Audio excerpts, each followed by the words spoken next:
د نن ورځې تازه او مهم خبر. د طالبانو حکومت د پاکستان په مقابل کې داسې کوم کار وکړ چې افغانان یې خوښ کړه. سلام، وخت په خیر. که غواړئ پوه شئ ویډیو تر پای وګورئ او که تر اوسه پورې مو وطن میډیا یوټیوب چینل نه وي سبسکرایب کړی هم دا اوس یې سبسکرایب کړئ تر څو نوي او تازه معلومات تر تاسو در ورسیږي.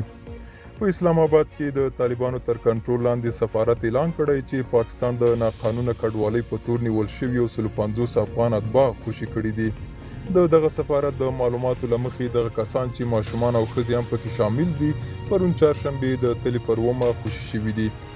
د سفارت په ټویټ کې ویل شوي چې د پاکستان په زندانونو کې به یو شمېر نور افغانان هم غیر قانوني مراحلو له تیرولو وروسته خوشي شي. 2 میاشتې وړاندې پاکستاني پولیسو په کراچۍ ښار کې د ښځو او ماشومانو په ګډون 300 افغانان د قانوني اسناد د نه لرلو په تور بندیان کړي وو. د طالبانو د حکومت تر کنټرول لاندې سفارت د سمبولې پر نهمه ویلي چې د پاکستان په کراچۍ ښار کې د شاوخوا 300 افغان کډوال د خوشي کولو هڅې پیل کړي دي.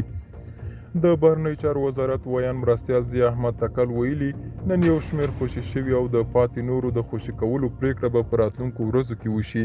باید وویل شي چې ځینې کسان غواړي له دې قضیې څخه د خپلو موخو لپاره ګټه پورته کړي او د نیول شویو افغانانو تر نامه لاندې پیسې ټولوي.